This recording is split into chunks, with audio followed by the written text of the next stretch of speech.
Well, I guess we are live. It is the post. I like to call this not February, Thanksgiving edition of the Upper Bowl podcast. I don't know if you call this the Hangover edition, the Cyber Monday deals, the Doorbuster deals, or whatever. But we are YouTube live because we want to try some new things, anyways, for the Upper podcast, and we want to give people what they want. Duncan, Dad, how you doing? Jake Reitma, how you doing? I got a special guest for you, by the way, friend of the program. When you were out a couple times, we always had friends of the program on. We have friends of the program from QIM, fresh off the midday show. Vlad Lusant. Vlad, no last name. Vlad, how we doing? And I got to say, how are you enjoying the Jet win, by the way? I'm loving it. Who knew that a 40-year-old guy can kick a 56-yarder in the nasty New York weather? Let's go. Let's go. All right, Jake, how are you doing? How did you enjoy your Thanksgiving, by the way? I gotta ask. Listen, I appreciate you guys having me on. I'm gonna need the post-holiday blue pick-me-up from you guys because I am down. My Detroit Lions laid another egg on Thanksgiving. The college football coaching carousel was just kind of exhausting to follow over the weekend, and I feel like the result we all expected, and Lane Kiffin just drug it out on and on and on. I was kind of sick of that. And to add to that, I just feel like my SMU Mustangs choked one away against Cal to prevent them from going to the ACC title. I know we got some Miami Hurricanes in the chat as well on the ACC side of things. So just a bad sports weekend combined with a holiday long weekend. And here we are on the Monday. So I appreciate the pick me up from you guys. I like to say I wish we could give you more of a pick me up. The Eagles stake 2 anyways because Kevin Petula still has a job, which is even more shocking anyways. So let's get down to the business. I gotta say, with the 10 questions, are you guys down for some 10 questions finally? And you get to go on Let's for do it. Let's do it. All right, number 10. How would you rate this year's Thanksgiving NFL slate from 1 to 10 or 10 through 1? Vlad, Who? what would you rate the slate? Oh, I thought it was like an 8.5, bro, out of 10. Oh, okay. Yeah, I like the Lions-Packers game. That was a really good game. Cowboys and Chiefs probably the highest rated game ever because everybody was gonna watch that game. And seeing Joe Burrow come back and beat the Ravens. I mean, but all the games were close for the most part. You kept your attention till the fourth quarter. I would say the night game was probably the weakest game out of all three. I would say that, but I would give it an 8.5. Yeah, I thought because listen, man, I was enjoying food and football, and that's what Thanksgiving Thursday is all about. So I'm not gonna be upset with that. No doubt. I'm right there with you, Vlad. I'll go 7.5. The Lions wearing their throwbacks was a big check for me. They have to do that. It's a disservice when they don't. Obviously, the Packers didn't participate because they're Green Bay and they don't like fun. Instead, they just had to ruin my Thanksgiving. And Jordan Love, I think, still has time to throw and pick us apart. No pressure on the quarterback. But the Cowboys went with their throwback uniform, which was a good look. I will say that slate, I was surprised it wasn't a divisional matchup. When you get that short week, I think it's kind of a courtesy to the teams to at least play a familiar opponent. So you got the divisional matchup in the night game. Jake, there's no way they're not going to put Kansas City with a chance when they play the Cowboys in Dallas. There was that when the NFL schedule came out, you pretty much could guarantee that was going to be a Thanksgiving game. Fair, but the Cowboys and Chiefs rarely play. And that's what I'm saying. So the fact that they're going to Dallas, but you're going to get the eyeballs on Thanksgiving regardless. You're going to get the eyeballs on Thanksgiving if it's Cowboys Giants, if it's a divisional Cowboys matchup. Giants is not going to give you highest rated game in NFL. That's just a division game that's only going to be loved by everybody's going to watch it, but it's really a division game. Well, if the goal is ratings, everyone's going to watch the Thanksgiving game regardless. So it's right. I Have get you what ever you're heard saying. of a game being labeled highest rated game before the game is even played? Well, it's hard to rate something before the game is even played. There's only one reason for that. That's because the Chiefs are playing. If it was anybody else, if it was the Chargers, the Raiders, I don't think you're getting my Broncos. point. My point is that's going to happen regardless of if they play on Thanksgiving or not. When Patrick Mahomes and the Cowboys are playing, eyeballs are going to be on that game. Yeah. So it was. I don't think they failed. No, I'm not saying they failed by any means. I just say it's typically in a short week. It's a divisional matchup. No, there's been some games. No, there's been some games. Baltimore, San Francisco was on a Thanksgiving. That was in no divisional There's going to matchup. be some of both, but the Yeah, majority you're of the gonna get games some are of both. So I You mean, get Dolphins, Cowboys, couple. You get Dolphins, You give me Cowboys two once. division games. You give me 2 division games and a national game. I'm happy. Duncan Dad. Yeah, no, it's right in that 7.5, 8 area. Games were closed for the most part. Evening game, I guess it was fortuitous that Burrow was back to be available. Obviously, Jackson's struggling. To Vlad's point, I mean, anytime they can dangle out Patrick Mahomes in any kind of primetime game, it's good. Jake's point, they're going to pull ratings anyway. I would have liked to seen, this week be like, Eagles Giants, Eagles Cowboys, Eagles Skins maybe, as opposed to coming back and trying to play the Bears, who are on a heater right now, definitely exposed to us a little bit more. The familiarity, yeah, like kind of in a little kudos, like Jake was saying, to teams, that helps. But listen, man, show me the money. Show me the money. And the NFL, they got, I think, what they were expecting from these matchups, which, kudos to them. I got nothing else to say. You guys took it all anyways. Number 9. Give me a team that you're worried about after week 13, by the way. Good or bad? Worried, you said, huh? Worried. I am worried about a team. Which team are you worried about the most? Yeah, good. Yeah, like worried because they're gonna be good, or worried because they're bad right now. That's why. Are they on a slide right now? Oh yeah. Well, I'm totally freaking out about the Eagles. I'm in crisis mode. Reminded me of Rich Cote, Ray Rhodes era. It's just not good. There's just a lot of confusion, a lot of complacency, and unfortunate bit of misdirection going on right now. That's sort of, I think, the most frustrating part being an Eagles fan right now, is that you've got this really cool sports car. I know I use that analogy a lot, and the guys driving it and maintaining it are,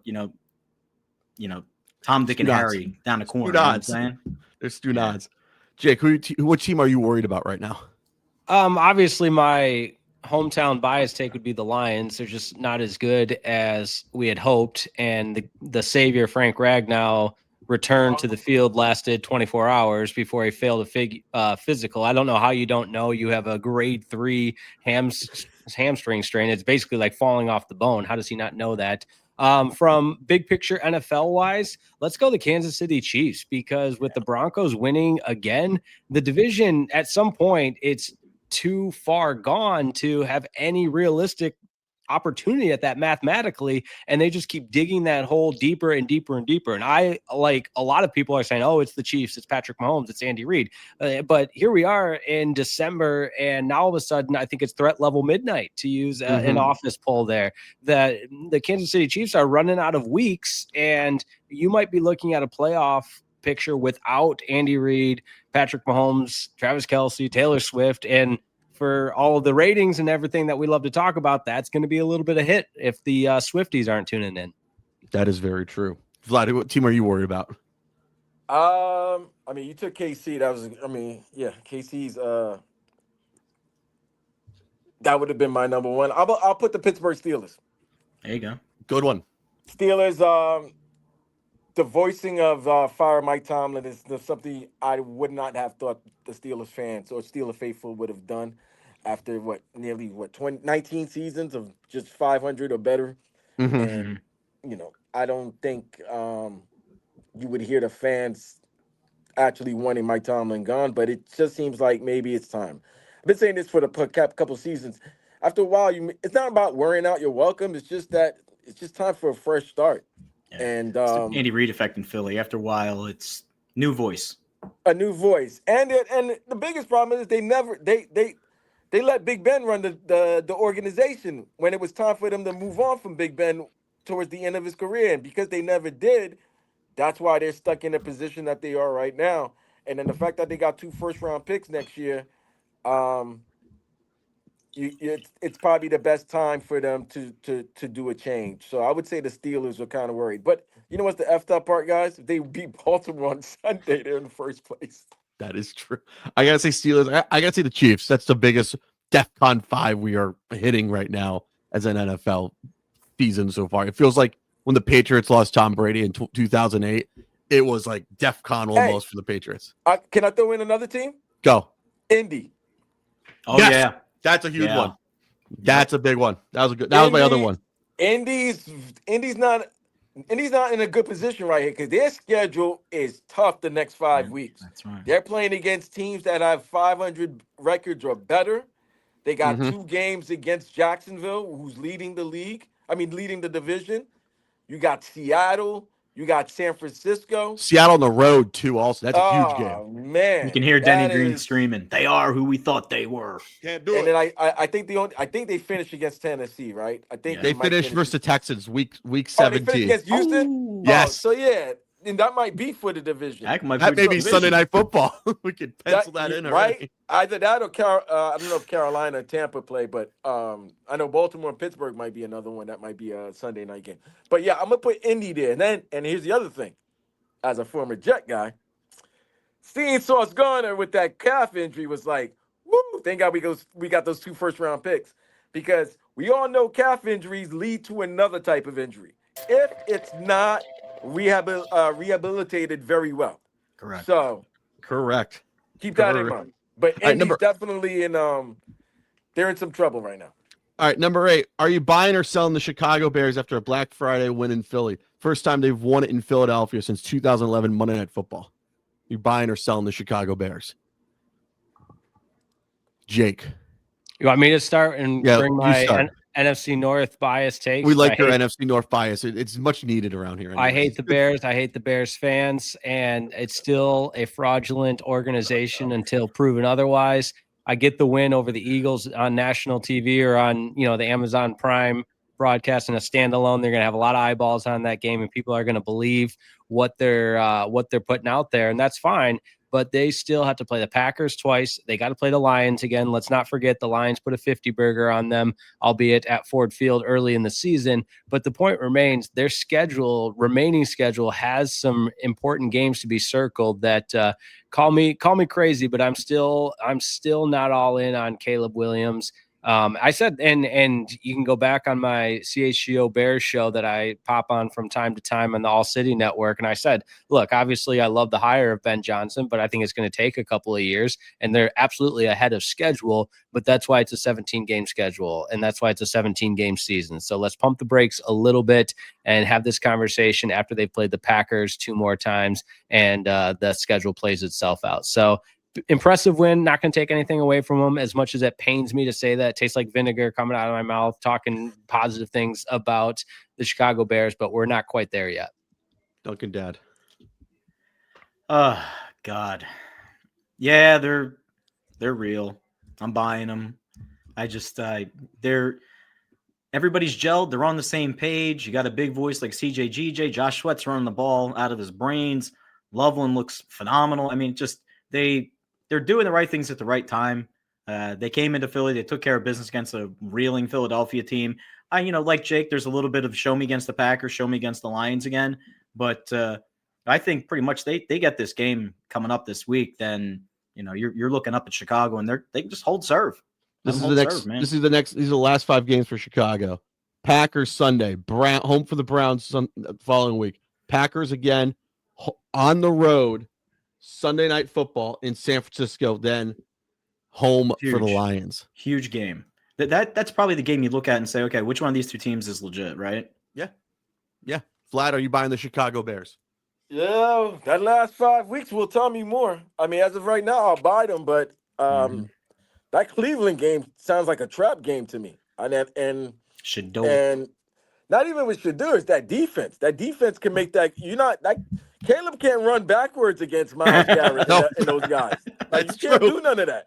That guy's going after a record. Yep. So yeah, that's some tough games. Green Bay this week. You play Green Bay 2 times in 3 weeks, correct? Correct. Yep. And then in between that is Cleveland, right? Yep. So you got to go against Micah Parsons and Myles Garrett for the next 3 weeks. Then the 49ers right after that, too. Then also. the 49ers with Robert Saleh. And then Bear down. And then you got to face final game of the year is against who? Minnesota? Detroit. Oh, Detroit. Where? In Chicago. A lot of division. I'm with you. I'm selling the Bears right now. I'm with you on selling the Bears right now. These next 5 weeks will tell me a lot because wow, this is a great week of football. Yeah, Yeah. these next 5 weeks are going to tell me a lot of football. Yeah, they're going to tell me a lot because, I mean, it's great that they won 9-3. They've won a lot of games by, I don't want to say by luck, but it's not the conventional way. Maybe sometimes they should win, but they're Mhm. finding ways to win. So you got to give them credit in that. And it's, Ben Johnson's first season, and you're seeing more of what we thought Caleb would be. Mhm. I'm still kind of shaky on their defense. Mhm. And I'm still, and you got to see what Ben Johnson can do in these critical situations because it's first time as a head coach. Yeah. So as of today, I will buy them, but these next 5 weeks will make me know. These next 5 weeks will let me know if they're gonna be a contender, Okay. contender in the postseason. Okay. All right. Who is to blame for the Eagles' 2-game losing streak? Jalen Hurts or the coaching? We Vlad, gotta I'm let choose you one? start.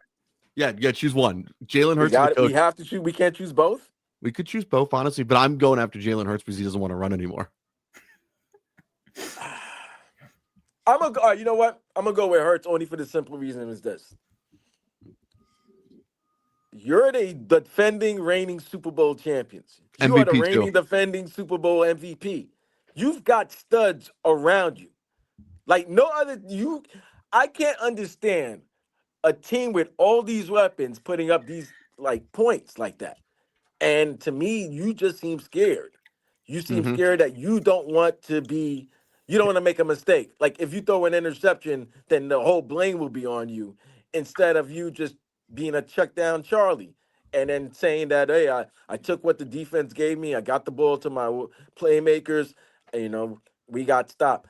I know it's easy to go after the offensive coordinator, but what if the offensive coordinator is telling him plays and he's just not performing or executing the plays to the level that the coaches want? So yeah, hey man, heavy is the crown that on the head, right? Yeah. So you're the champ, you're the man right now. You got to show that. I'd like to hear from Jake Reitman because his team has experienced a change in the offense coordinator position. Yeah, Jake, I don't necessarily think it's a apples to apples comparison. If you look at the Lions and Eagles, there's some similarities, obviously, with the changing in coaches. But what I'll say this, I think holistically, it's so easy to say it's the coach's fault, and that's the immediate reaction from the fans. And I understand that, and I'm going through some of that with Lions Twitter and everything else. But players are out there making plays or not making plays, and unfortunately it's more that I know we're just limiting this argument, the guardrails of Jalen Hurts or the coaching staff, but Yep. what about all the BS that gets brought in and every day to the Eagles lineup with AJ Brown and the number of weapons that you have on that offense that aren't living up to their potential by the sole definition of the execution on the field. I mean, you could say the same about AJ Brown, about Saquon Barkley, about Jalen Hurts. These guys are not making plays when it matters the most. And at some point, players got to be held accountable. And that's how I look at this Lions team. To use an example up front, at some point, it doesn't matter who the offensive coordinator is. It doesn't matter who's calling plays. If Jared Goff is getting sacked every time he drops back to pass, we're in a little bit of trouble here. Yeah. So then, guys, wouldn't you say, just trying to use the Detroit and Philly thing? What was the strength of both of your teams over the last couple of seasons? Has always been your offensive line, Yes. and now that the offensive line is not the same strong unit that it once was, now you're seeing a little bit more of. That's why you're seeing a lot of sacks being given up, mistakes, the ball's not being run very well. Could it be that they just don't have the strength anymore, like that they used to? Yeah. You can say that. I think just real briefly, Patula being inexperienced is obviously a glaring red flag. Like we understand that. But to Vlad's point, this offense goes forward at the hands of Jalen Hurts. Now, we had a big argument before the season started about him not being ranked in, top 5, top 10 quarterback stuff. If I was to remove right now Jalen Hurts from my team and I put Josh Allen, Matthew Stafford, Joe Burrow, Lamar Jackson on that team. You're going undefeated. Baker, right? Not only go undefeated, I mean, that's a little far-fetched because the NFL, but when stuff breaks down, those guys are looking and seeing other things. They can improvise. They can improvise, like on that, like making those decisions after the play has been called, instead of just going, like you said, Led, check down Charlie, oh, nothing, throw the ball away, or hey, I'm really getting pressed, I need to scramble a little bit. You got old men, Baker, coming up to the line, doing little shovel passes, seeing the guy, break out. Like those are the things that the quarterback then, he compensates for your offensive coordinator. Philly right now doesn't have that. They don't have it. That's real talk. You don't have a guy who does that. Sorry. So let me ask you guys, Eagles fans, why does this happen every time you guys? Let me not say every time. No, yeah, you're right. Keep saying it. You're right. All right, it happens every time after a Super Bowl. Yep, because they let their coaches walk. Okay, and they hire from within. And you got to expect that when you're a winning team. That's right. So teams are going to poach from your staff. Mm-hmm. So I don't get why Sirianni didn't realize from the mistake when they were the runner-ups to the Chiefs a couple of years ago that this can happen. Look, we all know this, bro. Mm-hmm. Everybody ripping Saquon. There was no way Saquon was going to have a similar season that he did last year. No way. In the history of the NFL, when a guy carries the ball over 350, 400 times, they're banged up the next season. Mm-hmm. Banged up. So I give you guys, that was a great trade that you did with Jacksonville to get, I think, Tank's big team, right? Got to run him. Yeah. But the old line is the strength of your team. Right. Mekhi Becton being gone. Huge. You take it from a Jet fan who, he was our left tackle, but you guys moved him to right guard, and it was like, oh, man, him and Lane Johnson, they were just abusing guys. That's where the problem is. Mm-hmm. Yeah. I think that's the frustrating part, I think, right now for Philadelphia is that you still, for some reason, have these 8 wins. You got a couple in your pocket against your division. So at what point are you just going to say, the hell with it, we're going down with the ship the way it is, or maybe take a chance and switch something up? Because right now there's just no cohesion whatsoever between anybody. All true. All true. All All right. go.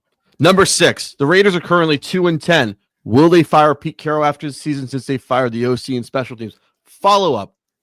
What is the worst Raider team or NFL team you've seen in your lifetime? Jake, you cannot say the 0-16 Lions, and I can't say that we cannot say the 0-16 Browns. Give me a bad team. That's the one that comes to mind right away. I don't know. They're the worst of the worst. So, and then if you don't want that one, then any other Joey Harrington led team, or just pick a team from that era of Detroit Lions football. Real quick on Pete Carroll, I think he's fine. I think with Brady and that ownership group, I don't think they brought Pete Carroll on as a 1-year experiment. If so, I think that's a disservice to him, and I don't really necessarily see Brady doing business that way. I can't speak for Al Davis and the rest of the ownership group, but that being said, I think Pete Carroll's got at least another year with some hopeful reinforcements coming. Duncan Dad. Oh man. Obviously the old was it 0-13, 0-14 Tampa Bay team from way back when. I think they're outscored by like 250, 170 some points. That was atrocious. But new team coming into the league. There's been a couple ill-conceived Eagles teams that just fallen flat on their face. We got a dream team. You don't. It's been a lot. They've been through a lot, but I think when we talk about like this worst team you've ever seen, like I look at it from like the top to the bottom, just top to bottom. And there's been the last couple of years, not to go on Vlad, but there's some of these Jets teams they just implode on themselves, and it implodes even before it gets out the gate. I'm happy you said that. That was an alley-oop for me. I mean, you already know what I'm about to say. Rich Kotite Jets 1-15. Hell, Robert Salah's first season was bad to watch. Ooh. But at certain point, you got to understand that they're trying to build a culture. So you let the first year with a new head coach and maybe a rookie quarterback, you let it slide a little bit. But yeah, I've seen some terror. Like that 1-15 Jets team with Rich Kotite was bad. This the 0-11 Miami Dolphin team with Brian Flores, that was bad. Let me tell you this. About the Aints, the Brown Bats. As bad as this, and I just saw the Aints yesterday. The Saints almost beat Miami, and they should have won that game if Chris Olave catches that ball. So, as crazy as it is, it's really there's so much parity in the NFL. Like you're not shocked when a game is close, and you've No. been noticing that over the last 3 weeks. Where I mean, hell, the whole season underdogs have been covering like there's no tomorrow. Yeah. So, yeah. I mean, there's going to be a lot of bad teams, but really 1 week, depending on the opponent, depending on the matchup, that bad team could, hey, they can win a game. They could sneak you. All right. I'll answer this question. 2011 Browns have to see Seneca Wallace play quarterback again. Oh, No. No. Any Andrew Walter led quarterback Oakland Raider team in the 06 Raiders, especially when they had Randy Moss. what alive. about Jamarcus Raiders? Oh. I went with Andrew Walter as a poll for anyone who knows the Arizona State connection. That's I why. mean, Yeah. ask JT the Brick about Andrew Walter. That's what we ask him. I mean, if you think about it, man, Raiders, Browns, Jets, like you could pick Joey any season. Harrington led Browns Lions How about teams. Joey Harrington? Wasn't Joey Harrington a commander at one time? Falcon. No, I'm sorry. Falcon. Heath Schuler. What about the Heath Schuler Commanders? Ugh. Or any of the Bungles. The First Bungles. round draft pick, Heath Schuler. Any of the Bengals from the 90s Respect teams. on his name. Any of the 90s Bengals This teams. is how you know Detroit's has been a good team for a good 5 years now. We're not even thinking about Detroit. Nobody like Jake could have said, yeah, like Jake said, well, there was that 1 year. We're like, yeah, but all right, mine is that. Like, you know what I'm saying? Other than that year, Jake said nobody good gets- lines. Yeah, you there know was what they did because you see, if you're consistent for 3 to 5 years, people may forget about how bad you were. my childhood will remind me of how bad it was. I mean, John Kitna was the quarterback for a little bit there. You had what was Michael it? McMahon. Yeah, Michael McMahon. Why am I blanking on? Oh, Dan Orlovsky on ESPN, running out of the back of the end zone. Come on, Dan. Yeah, just running out of the back of the end zone. Love you, Dan. I love Dan. Sean Hill was there. Rodney Pete. Yeah, that's way back. No. Dante Rodney Peete- Dante didn't Culpepper. Dante Rodney Culpepper. Peete got you to an NFC title game, I believe, maybe. Yep. Yeah, that's Yeah, right. Yeah, 94, that's I believe. Yeah. Yeah. Something like that. All right. Number 5. Who should be at fault for the QB debacle for the Minnesota Vikings this season, by the way? I am happy to announce that at the beginning of the season, I picked the Minnesota Vikings, much like Jake Riepma did with the Washington Commanders, to crash and burn. To crash Oh, wow. and burn. Quarterback whisperer, you put so much on that kid to come in there and be your savior. He a little bit of playing time, a little bit of action, thrown right into the fire, and Boomer, whatever, who's throwing picks yesterday. That was one of that might have been the worst pass I've ever seen in the NFL. He and McCarthy had the dubious feat of both throwing pick sixes in their first NFL start. So hey, lot going on up there with the quarterback whisperer. Jake, this is your division. Are you enjoying this QB debacle for the Vikings? A little bit. There's a little bit of part of me that almost it feels like you're piling on the JJ McCarthy side of things because he is a rookie, like you said, Duncan. Dad, he was kind of put in a tough situation, but the one that should be laughing is Sam Darnold, and he is to the tune of leading a team that's got all kinds of postseason opportunity ahead of them. Who knows what the Seahawks could accomplish? And Kevin O'Connell and the rest of that Vikings organization said we want to go with a different direction after a 14-2 season. Now, albeit he did kind of falter in some of the biggest games, but to the point where the Vikings are now in comparison to the contrast to where they were just a year ago, I think you put a lot of blame on the direction and the decisions made by that front office to move on from Sam Darnold and deem him not good enough. Vlad? I love the GM. I want to, I always want to, I always love when my brothers are in high position here, but I can't put this on Kevin O'Connell. I've seen what Kevin O'Connell's done with quarterbacks. Okay. Yeah. If you could get Joshua Dobbs out of space to come win you a couple of games. Okay. You can get Daniel Jones and resurrected his career. This guy is a quarterback whisperer. However, JJ McCarthy's not ready to be an NFL quarterback. Okay, you. you gotta know, you gotta have certain throws, certain touch. Everything's a fastball. There's no touch. There's no precision. I mean, if you're a Justin Jefferson fantasy owner, it's gotta pain you every week. True. Every week. And here's the problem. Let's be real, guys. Let's keep it a buck. As great as Kevin O'Connell is with these quarterbacks, do you still believe in those quarterbacks that he helped? Indianapolis Jones is coming down to earth right now. Mm-hmm. They may be winning, but Sam Darnold's turning the ball over a lot. Mm-hmm. Yeah, last 2 weeks. For a winning team, they turn the ball over a lot.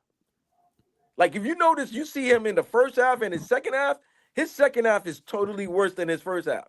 But they win because they either have such a big lead by the first half that even if they turn the ball over with that defense that they have, it's going to be hard for you to get back in the game. So I'm not going to put it on Kevin O'Connell. But I'll put it on the GM. I'll put it on the GM. If you're going to put a blame on it, it's the GM, because you could have made the decision of signing him. Because I know franchising the them. reports. Say that again? Or franchise tagging them. You're right. From the reports I heard, I think O'Connell wanted to keep Sam. He still wanted to keep Sam and let them, battle it out for the starting job. But Seattle gave him an offer, and you know the business of the NFL. So you got to figure, if you draft a guy in the first round and you moved up, he's gonna play anytime. But yeah, I'll give it on the GM. I put on the GM, and I called him Christian Ponder, Jake. Remember? I called him Christian Ponder. You were all over that. I could smell a bad quarterback. I'm really good at that sometimes. Anyways. All right, number 4. I'm going to have you start off with this, Jake. Thoughts on Lane Kiffin leaving Ole Miss for LSU and not coaching the Ole Miss Rebels for the CFP?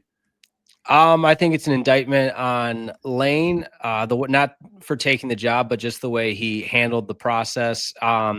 Like me, or like a lot of people, I was fooled by the fluff piece that went out, the documentary a couple weeks ago. I've changed. I found peace. I do hot yoga, everything else. He is who he is. He's a narcissist. He has to have the spotlight about him. I would also argue that, again, like, sure, you want to take a job, fine, but go about it the right way. You're not the victim in taking more money to go coach at LSU. Lane Kiffin has a victim mentality, and regardless of the situation, he's going to shape it as he's calling me a hoe. Yeah, he's going to go after a reporter. The reporter shouldn't have said that, but the analogy, makes sense. But all of this circus and spectacle that was around Lane Kiffin as the center of college football for the better part of 2 days. I mean, Marty Smith is got gray hair. He's been camped out so long. The poor guy. It's all about him. Lane Kiffin is about himself. And whether, you believe the reports that he wanted to coach Ole Miss and the players wanted him back. I've heard other narratives that the players said, forget that, just go. Whatever it is, again, my biggest takeaway is I would make the argument that it's a lateral jump because you've got an SEC team to a college football playoff, and B, you made it all about yourself, and C, again, you just resorted to the narcissistic ways that you said you were done with in that documentary that aired earlier this season. So in all of that to say, I hope Ole Miss goes on to be really successful in the college football playoffs. But at the same time, man, this was just a really bad situation. It did shed light on how poorly timed up the college football calendar is with the transfer portal, with the college football playoff, with seasons ending and being able to poach other coaches. I mean, it's the only sport in the history of the world where you can just poach other teams' coaches. So while they're still preparing for games. So just a total disaster of a situation. And the unfortunate part is these Ole Miss players kind of get the short end of the stick. Vlad, you got anything? I'm a cape for Lane. I'm gonna cape for him. Dude, I'm sorry. Baton Rouge is a better job than Oxnard. That's just plain and simple. They're just a more prestigious school, and they're gonna do more. I mean, think about it, bro. They just gave Brian Kelly how much money? As 53 a million. buyout? 53 million to go away. And Right. listen, Vlad, I don't disagree with all of that. James Franklin. But if you're Lane Kiffin, isn't the idea of coaching, and if you're gonna, I'm finding holes in his argument that he prayed and God told him and everything. No, you wanted the job, just go take Right. it. Don't No, make and- this about yourself to Jake, have you're to absolutely right about stay this. longer during the playoff. Jake, you're absolutely right about that part. The one part I will say that I'm definitely upset with him. Not upset, but I can't co-sign. And I think this writer in the media game, this guy in the media game, Robert Latour from Black Sports Online, he made the best analogy. He said somebody, because you know what? Kay Adams was trying to figure out what's going on with the Lane Kiffin situation, and he responded to her like this. Lane went up to Ole Miss and said, I want to get a divorce. I got a new side chick. I want to be with her. But before I leave, I want to stay in the house with the kids to celebrate Christmas. Yeah, I saw that. That is the best analogy there is, because that's the only part I'm upset with Lane. Lane, once you leave, no, bro, you can't come Right. back and coach. Because think about it. If you win the national championship, if they let you coach, you win the national championship, then everybody's going to be like, why the hell are you leaving? Exactly. Exactly. Yeah. No, I think that's a perfect analogy, and I agree 100% with it. And there was just kind of the same sentiment of that he's making himself the victim in all this, which divorces happen. You Right, wanted a divorce. Right. He was, and I give you that, because he was like, yeah, I respect what the athletic director is thinking, but nah, bro. Once you make the decision, it's over. I don't care. Yeah. Once you make a decision, I'm sorry. Maybe I'm petty, selfish. Say what you want, but if you choose someone over me, there's no need for me to deal with you anymore. Get But out. I Get don't out. knock him. If somebody's giving you get out. Right, but I don't knock the fact that he took the job, because it's like, dude, this is a great job. They're paying you $84 million for the next 7 years. You're getting $12 million a year, and you'll probably get more. If you win, you're gonna get more. So there's going to be there's more. You're gonna succeed. I think you'll succeed a little bit more with the facilities and the money that they'll give to you in Baton Rouge. But I agree, but that also isn't as impactful in 2025. Is that a big deal in 2019? Absolutely. Is Well, that he what doesn't like to better recruit. job in- 2015 He doesn't too. like Also, to recruit. He doesn't like to recruit. So right, you and got LSU money. recruits itself. Right, you got money. Hey, how much you want from the NIL? Okay, cool. Sign with us. Like, if you know what I'm saying? Like, there's guys that really like to hit that recruiting trail and really And show the players. he's not one of them. He's not one of them. Right, But right. there's coaches that, oh my God, when Nick Saban was, oh my God, Nick Saban will make, if he wanted to play, he might go visit the player 2 times as the player plays a game in Yeah. high school. Yeah. I don't But think it just goes Lane is back trying to- do that. It goes back to the hypocrisy of the reasoning and rationale that he provided. And in other parts of, my dad impacted all these people, this, that, and the other. Like, he was impacting people at Ole Miss. So miss me with I just want to impact the But kid. he also said that he feels like he's an impactor of people. So he made his impact with them, and he wants to make another impact in somewhere else. There's Look, going to be a whole new roster that he could have impacted. This Guy- was about Lane Kiffin wanting the shinier, Trevor, hotter girlfriend, and he Jake. left Ole Miss. Duncan Dad, listen, there are certain guys in sports that are nomads, okay? They have expiration dates. I told you that so many Yep. times, Trevor. There's- There's Yes. Jim Harbaugh, expiration date. Basketball, Larry Brown, expiration date. There's Lenny certain Wilkins. There's players that have Jimmy Butler down here was Jimmy Butler, baby. expiration date. There's just guys, they'll make moves, they'll when they're part of your team, part of your culture, it's gonna be successful. They're gonna show out. They're gonna show out, and it's gonna be a great 5 years. But there's gonna come a time where it's either somebody else is gonna offer them a better deal, they're gonna want a better deal, and if you're not able to provide it for them, they're gonna be out. They're nomads. Like that's what they are. Right. They're Which is expiration fine. date. which is fine. Just say that. Just be who you are. Miss me with this puff But I piece think- documentary. but Miss me with sometimes the your hot track record yoga lets and you trying to know. impact kids. It's about Lane Kiffin's ego, and it's about him wanting the LSU job, and that's fine. Just call it what it is. Don't make poor Marty Smith hang out there for 3 That's days. my only problem. I felt bad for Marty. Like the Marty only had thing- to leave after Thanksgiving, spend a weekend in Oxnard. No disrespect Oxford. to people in Mississippi, but I'm not trying to spend more than 24 hours in Oxnard. Who does much that? less Who 48. has time? I got nothing. Good job. Well, give me your power rankings after week 13, by the way. I'll go. Rams, Patriots, Packers. God, Broncos, Chargers. Oh, you want the top 5? Yeah, give me your top 5. You got the Rams at number 1 even after losing to Carolina? I got to put someone at number 1. That's why. I treat this like the old BCS anyways. It's so busy. Oh man.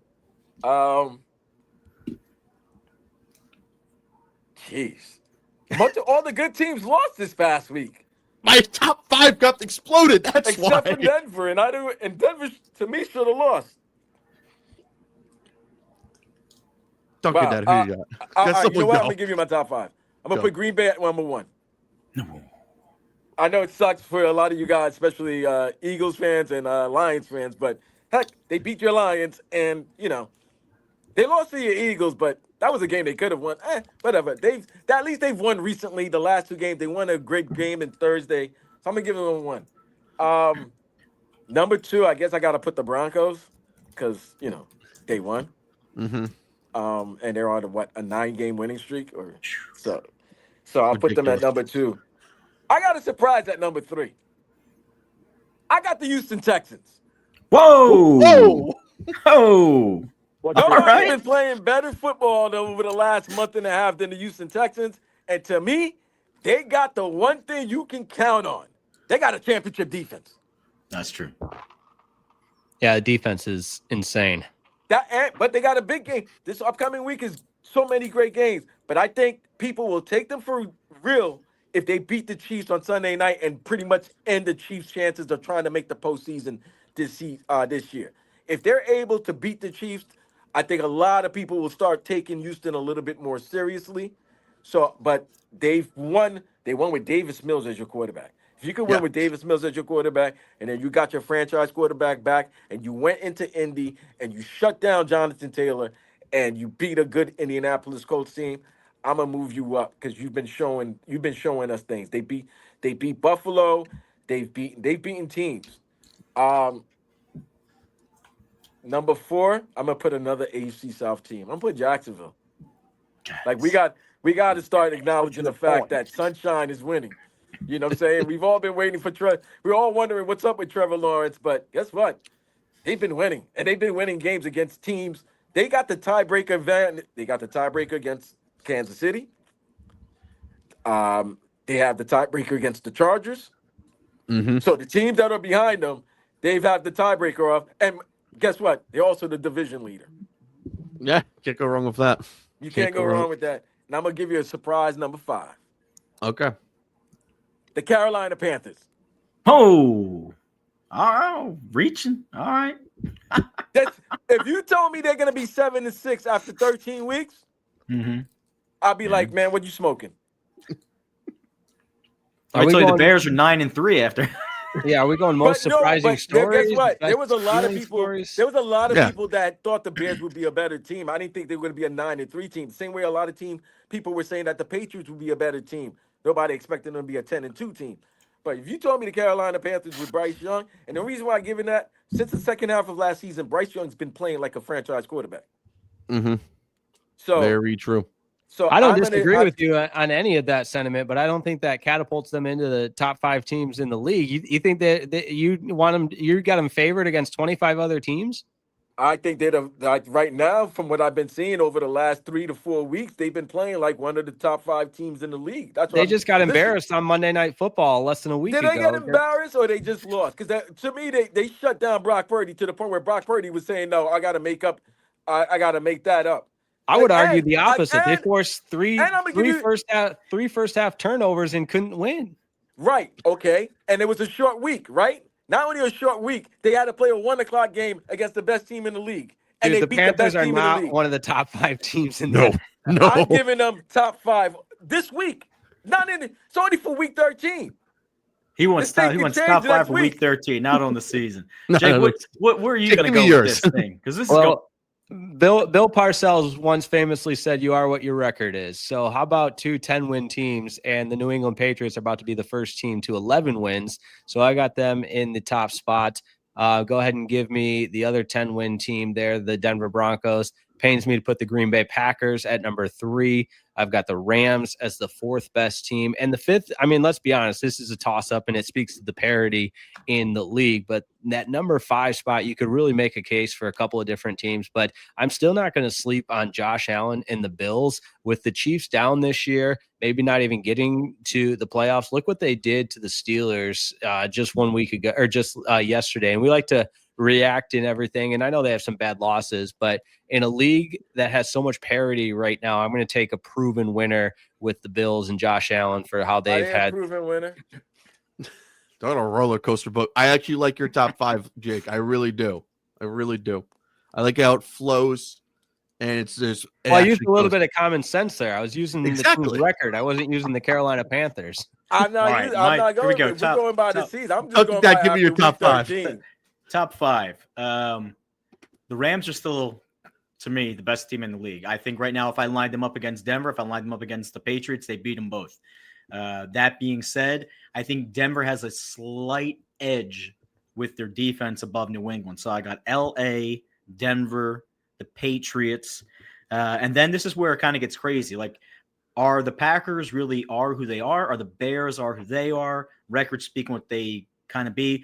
You know, if I put them both on a neutral site, you know, how are they? I still like Buffalo. I think Buffalo is definitely my number 5 team. So my number 4 team is the only one I'm really kicking around with.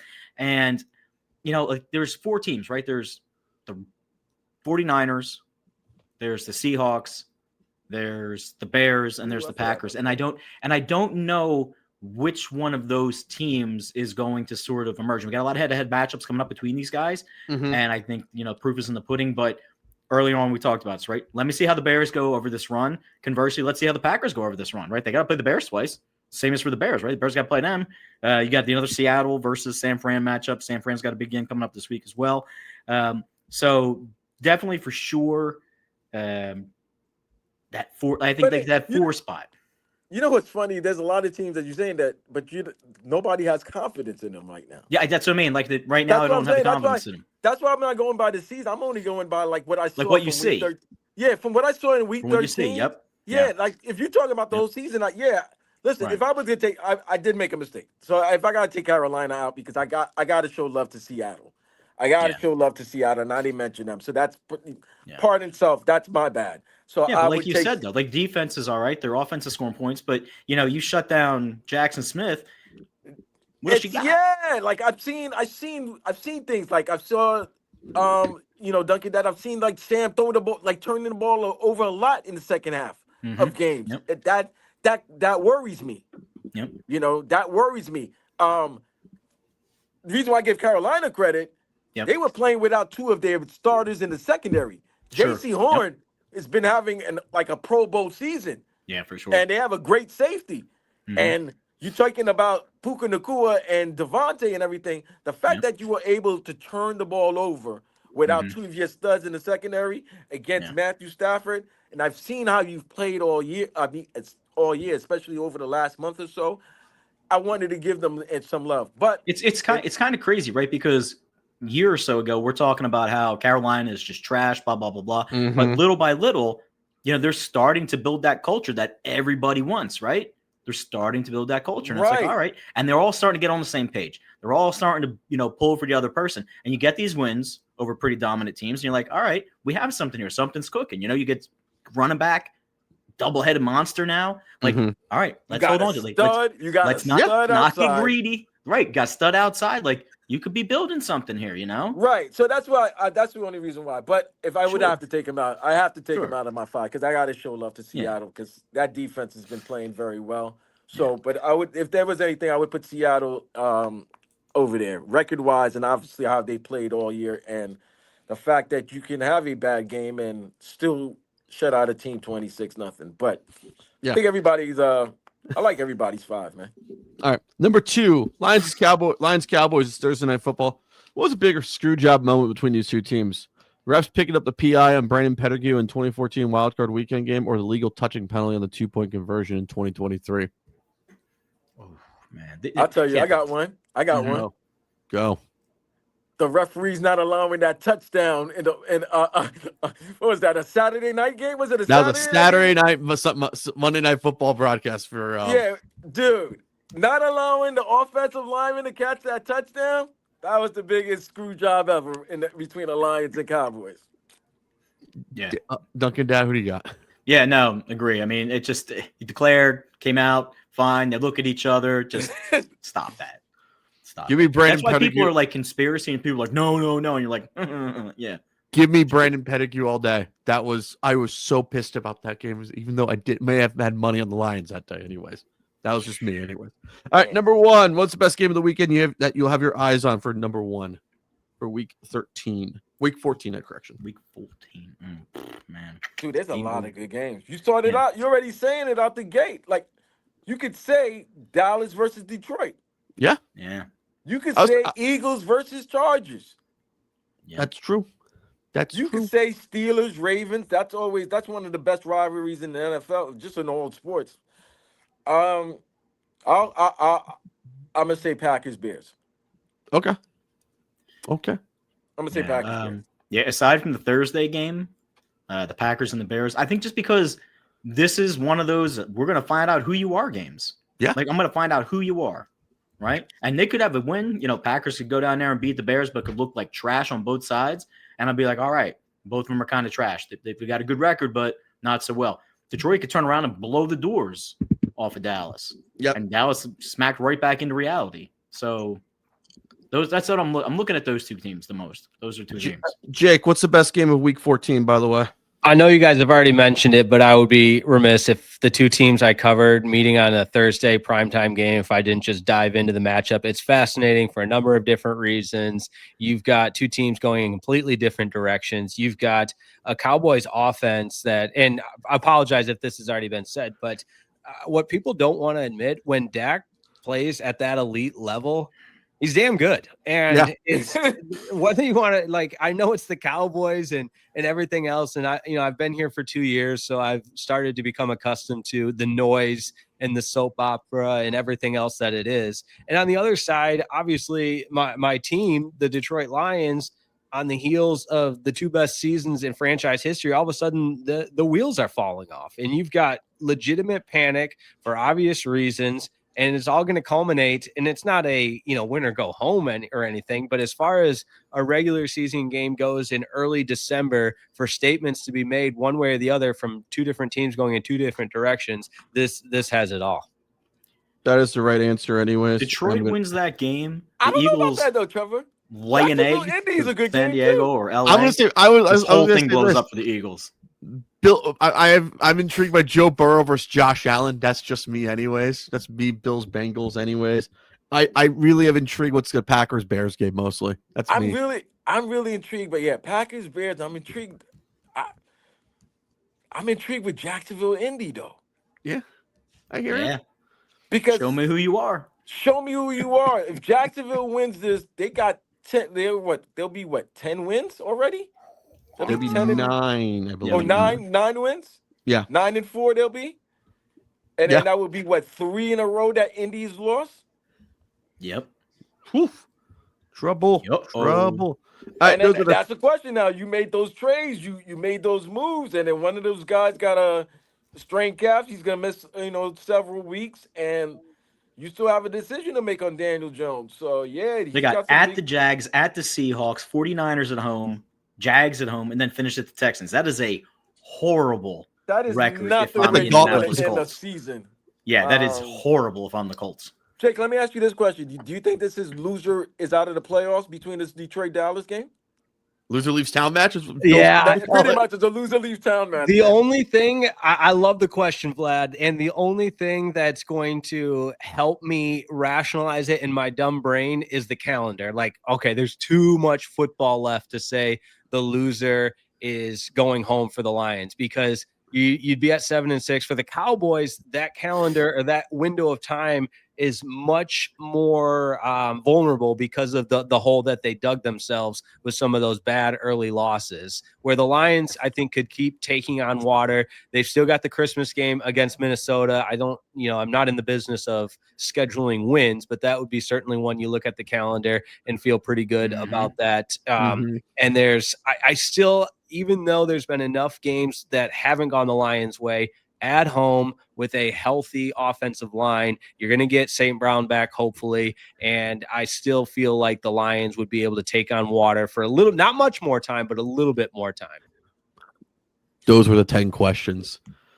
Jake, A very animated edition. I love this one. More often. This is great. I think, Vlad, you may have taken the seat for the guest chair for good anyways. Okay. Hopefully they pay you more than me, Vlad. They pay me. No, they pay me the same amount as you, Jake. Don't worry, You man. get paid smiles and handshakes. I get good paid help. smiles. I'm actually selling someone $20 right now. Anyway. I just want to be, you know how like in the 80s sitcom where they always put introducing? Just put Yes. introducing for me. And special guests, introducing. A special guest, right, Who's back of the week? Jake Rittman. I'm going to let you start this one.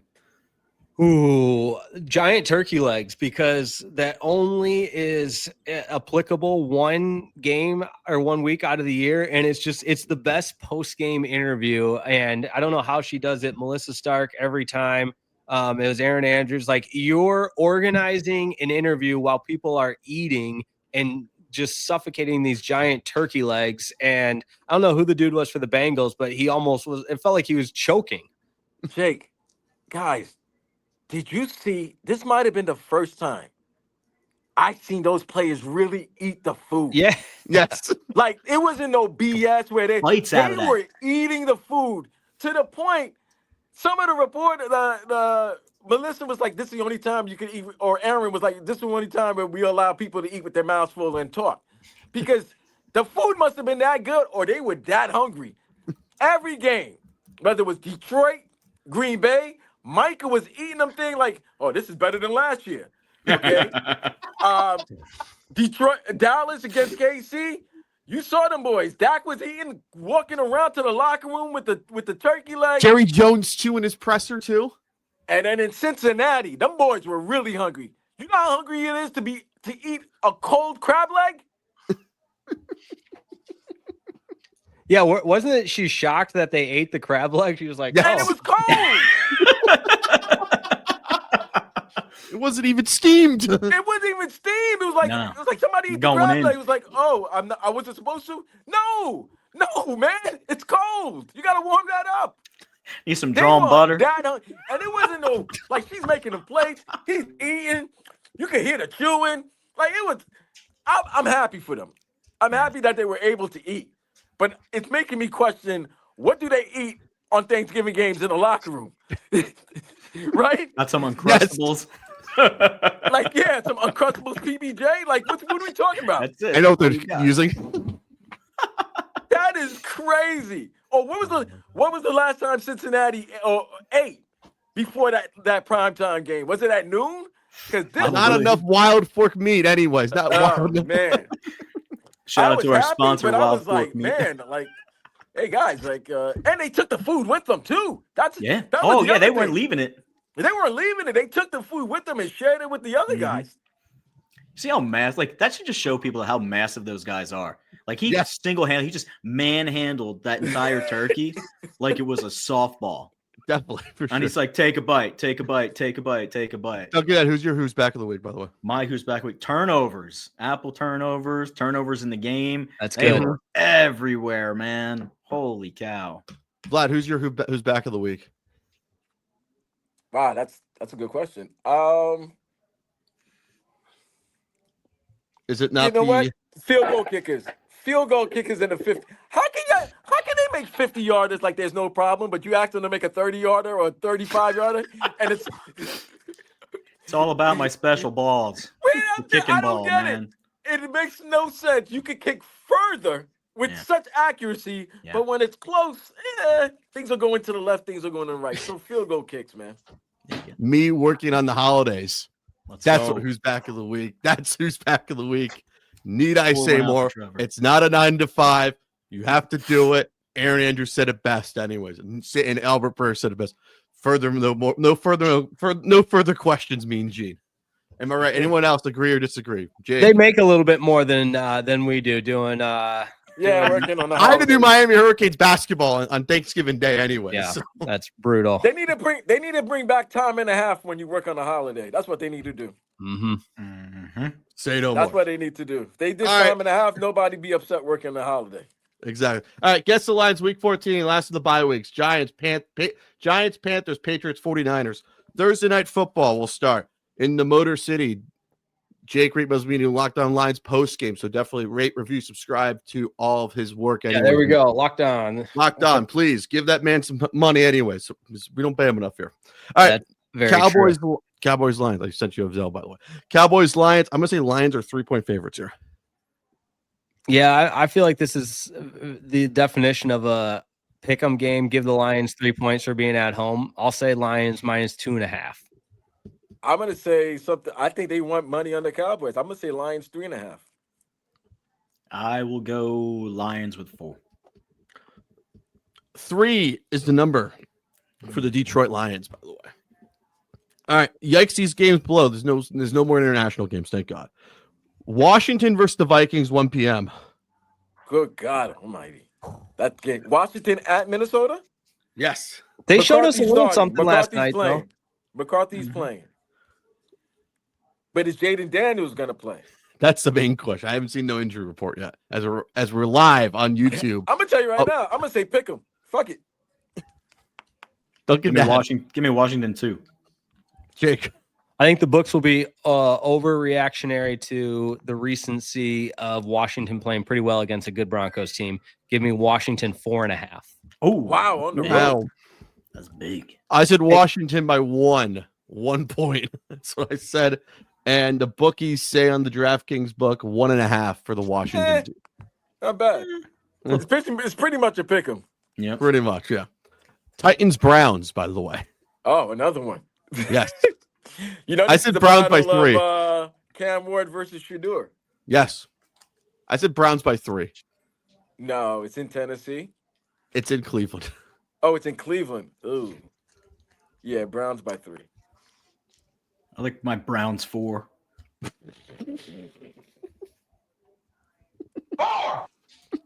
I have no clue. Did Just to you be even watch different, I'll it? say Tennessee 1.5. There you go. If I could find this line is the better question. 4.5 by Cleveland right now. I like that Yikes. defense. Raiders Broncos 405. Oh man, I this is double digits. I said 12. I'm gonna say 12 here. Jake. I'll go 9.5. Not quite at double digits. Yeah, I'm thinking 8.5 just because it's on the road. I'm going Why? 12.5. Survey says 8.5. Good job. There you go. Saints Buccaneers in Tampa. I'm gonna say Bucks 9.5 here. Vlad. Thanks.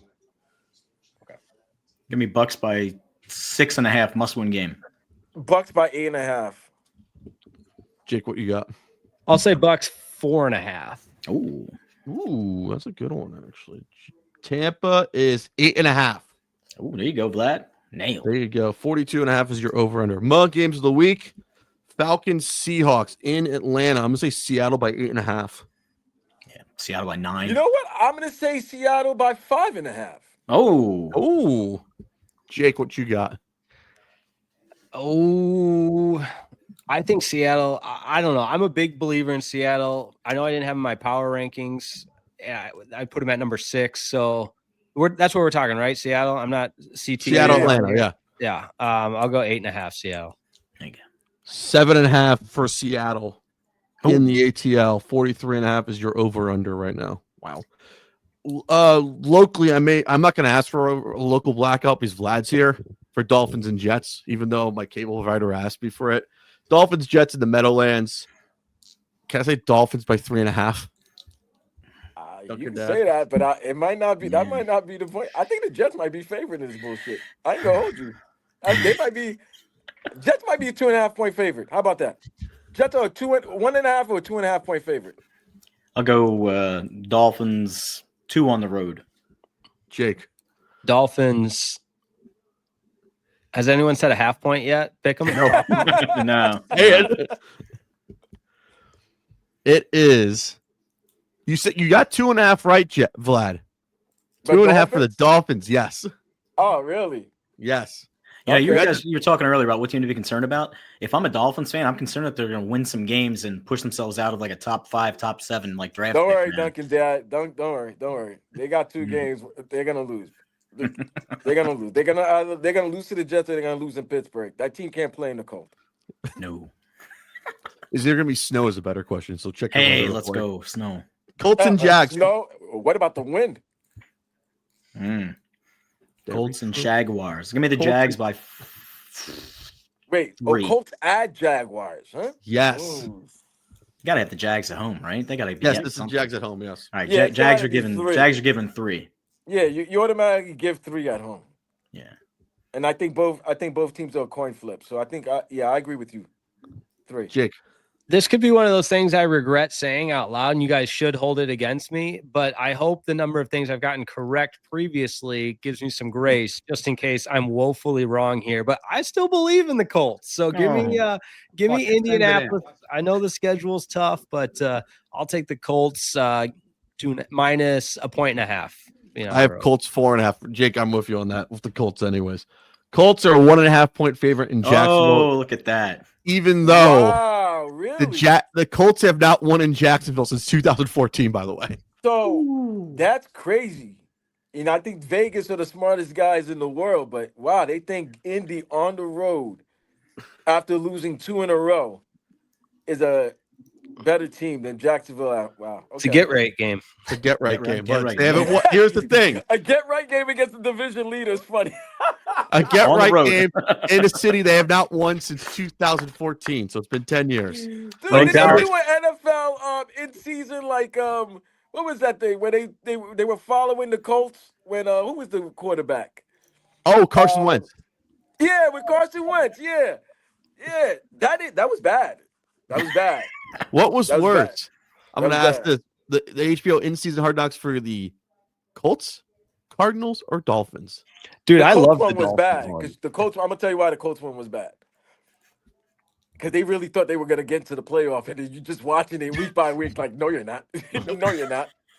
No, you're not. Dude, the All they had Dolphins to do one. was beat the Raiders. They couldn't even beat the Raiders. Jake, what do you say? And then about they the went to Jacksonville, and lost. Man, nah, yeah. Yeah, the Dolphins one was good because at that time we still believed Tua was the top quarterback. Mike McDaniel was still a hot coaching name, and it was like, Tyreek wow. was the number. Yeah, Tyreek Yeah. was like the best player in the world in the NFL. Cheetah. They still, I think they had Vic Fangio as the defensive coordinator that year. Yes, They they did. did. But the old, they don't want to be on video. No. No. All right, Sunday ticket watchable. Bengals Bills. This was the 425 game. They flexed it out for Packers Bears. Anyways, honestly, Really? yes, this is the game. This is 1:00 game now. Yeah. So I like to say it's a good flex, as Petros Papadakis would say. Give me the Bills by 3.5 here in Buffalo. Oh, that's more than that, buddy. I say Buffalo by 7.5. Take Buffalo by 5.5 at home. Jake. Hey, I was singing Buffalo's praises, so I got to be a man of my word and follow up with that. Give me Buffalo 4.5. Buffalo by 6, by the way, is the line right now. 51.5 is Dude, your I'm over telling you, under. I think the books believe in Buffalo too. There's not a great team, and Josh Allen can take over games. I'm telling you, he can also Yeah. lose you So games. if you're telling me that, then Jake, then you believe that Josh Allen has a good chance of being a back-to-back Super Bowl NFL MVP? That'll be clutch. I mean, I wouldn't go that far. I think I can believe in a quarterback being good without him being the best player in the entire league. I mean, that's what they were saying right now. Like they've been saying he's the best player without any help and all of that. So that's what I'm saying. because there's no clear Super Bowl. I Right. mean, there's no clear NFL MVP favorite right now. Mhm. You know, maybe tonight they'll start, swooning Drake for May goes Drake off May. for 403 touchdowns, Yeah. a rushing Right, you know. touchdown. Like Yeah. Drake May throws 7 touchdowns on the New York Giants. Right. Dude, they'll- I'll they'll tell do you what that. though. In the first Jonathan half. Taylor, before the last 2 weeks, Jonathan Taylor is putting up legitimate MVP numbers, but our running backs, I mean, No, just they're not giving it to Saquon. They're not giving it to Taylor. Yeah, exactly. Steelers Ravens 1:00. I said Ravens 5.5 here. After all Wow. the booing, of Mike Tomlin, fire Tomlin chants, give me the Ravens 5.5. Ravens 4.5. Ravens 3.5. Jake, These are just two teams I don't like or believe in. So don't Right. take this as me backing either one of them. I'll say Ravens -3.5. The up down theory of they were down last week, they bounced back, they're up this week. I'll take Ravens. Ravens 5.5. There you go. There you go. That's 2. 2. All right, Fox doubleheader. Let's do the West Coast game first because we like to care about the West Coast bias on this podcast. Rams Cardinals, by the way, in Arizona. Give me the Rams by 9.5, please. Take the Rams 8 on the road. Oh, you know what? I'm gonna go 7.5 just because you went 8. Jake, what you got? I'll just keep back with the up down or down up theory where the Rams were down, now they're back up, so they'll bounce back. Give me Rams -6.5. Rams are an 8.5-point favorite. I was way off. Damn. All right. Main game, NFC North. Jake, you probably can't stand either of these franchises, fans' bases anyway. I hope they both lose. That's the answer I was looking for. That's why we like you, Tie. Jake. Tie. You want the meteor to hit Lambeau Field. Is that where you're at, Jake, right now? That's messed up. Yeah. I'm going to Lions Bears at the end of the season, and that could be really important. So, and I'm going with Bears fans, so it could be ugly. It could be a recipe for disaster. You're a brave soul, man. Yeah, brave pray soul. for me. Yeah, thank you. Jake, I may come out and just go with your moral support. Do you have a Joey Harrington jersey at least? Oh, dude, my Lions jersey collection, just real quick. Sorry to take this. You put it up on a tee for me. I have a Jermaine Crowell, wide receiver number 83 jersey. I have a Herman Moore jersey, 84. Obviously, Barry Sanders. How about this one? A number 97 Boss Bailey jersey, Champ Bailey's brother. Do you have both Mike Williams jerseys? My brothers do. Yes. And then Roy Williams. Gosh, there's so many jerseys. Not Ernie UNC Sims. Williams. Do you remember Ernie Sims? Ernie Sims, Eagles the legend, linebacker. Eagles legend Ernie Is he from Sims. Florida State? Yes. Yeah, Florida State, first round pick. And then man. Ndamukong Suh, obviously. And Did you guys have a guy named Porsche or something like that? Or Robert Porsche. I do not Porsche. have Yeah. a jersey, but I have a Robert Porsche bobblehead. Oh well, Oh. even better. Yeah, Even Even better. better. You can But- talk to him and he could agree or disagree with you. Retails for Oh $197. wait, we have it. We actually have it. This There is you this go. is nothing beats the Jared Goff bobblehead though. Jared Goff. Although this is such a cheap piece of just poor craftsmanship. They don't make the bobbleheads like they used to. No. Jake, I'm gonna have to give you this in case we need to smash something. Oh boy, here we go. Was that My dad loves Brett Favre, unfortunately. So if we want to smash a Brett Favre, we could do that. Absolutely not. Absolutely not. Oh, All my right. God. you know Packers the stick- Packers gonna be favored in this game, right? I said 6.5 by Packers. Wait, and this is what Green Bay is Chicago in Green Bay? It's in Green Bay, yes. I'd go Packers 7.5. Nah, I'm gonna go Packers Ooh. 4. Jake. I like that number, Duncan Dad. So I'm gonna do the prices right on you and just go 4.5. 6.5 Ooh, that's big. for the Packers. Watch it be 5. You know it's gonna be 5 because we're Yeah, all they'll mark that down. Yeah, buy it now, man. Buy it now. What is Buy it? What that is it now? now. That's 6.5 right now for them. Oh, buy. Bye. What? Sunday Night Football, Texans Chiefs. This is a gotta have it game of all gotta have it games for the Chiefs. For both teams, almost. For Yo, both real teams. Yeah. Real talk. I think Chiefs might be 2.5-point favorite. Yeah, I think Chiefs get a point and a half. Give them the points. Jake. Here's we're doing guess the lines, and this is what we think the books are thinking. This is not what I'm thinking, but I'm in agreement that the books love the Chiefs. Chiefs 3.5, but the Texans might have the blueprint for beating not just Patrick Mahomes, but any good quarterback. The Any Danielle one of them. Hunter and Will Anderson coming at you, and the rest of that defense. I mean, that They is got a the bunch best of secondary in defense. the NFL. And CJ Stroud, just don't screw it up. Just Yep. kick some field goals. Count on your defense. Yes, do the deal. 3.5 is the line. Jake, you got it. Nice. I had 6, way over. Monday Night Football. I don't even know where the sound is. There we go. Eagles, Bum, bum, bum, Chargers. Eagles, Chargers. Probably the biggest sports bar of all the Eagle fans taking over SoFi Stadium. Give me the right. Chargers by 3. Hold on. Let me ask you a question. Is there a line with the uncertainty of Justin Herbert's injury? There is a lineup already, by the way. This Okay. is Okay. I'm saying the Chargers are a 3-point favorite. No, Yeah, they're give me not. Give me Chargers 3.5. No. Jake. Chargers 2.5. Eagles favored 1.5. Oh. Eagles are favored by No. 3. Oh. Wow. In That's- not San Diego, but That's a lot of love. that is a lot of love. That is Watching Guess the that game. Lines, week 14. I'm throwing papers now. It is I got to ask Jake, what's going on with Fan University for 105.3 The Fan in Dallas? All kinds of stuff. It is conference championship weekend. We've got Texas Tech in Arlington. So good friend of the program, head coach Joey McGuire. We also had Joey Rodriguez on a couple of weeks ago. I'm still campaigning for him to get the Heisman, just so that would add some credibility to our show. But busy at 105.3 The Fan. Busy with Locked On. We've got Locked On Lions weekly show, all kinds of good stuff going on, man. Just blabbing into a microphone nonstop. Are you Nice. filling in? What's your filling schedule for the holidays? I got to ask you. That's the main thing. It's a great question. Actually, I'm probably in the doghouse a little bit with the old 105.3 The Fan, because I just hate to say this, but they don't pay me enough to stick around. You know, I'm old now. I've got gray in my beard.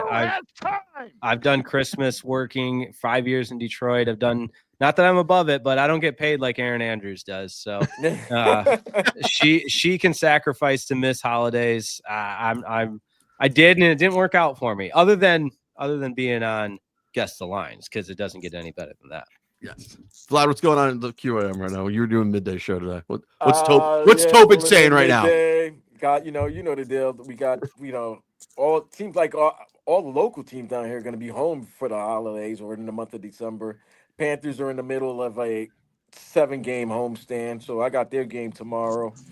And just filling it, producing Tobin and Leroy, and then we get to see what happens in the next coming weeks with the University of Miami if they're in the college football playoffs. Vlad, do you think they should be in? Yes. Because here's the thing, guys.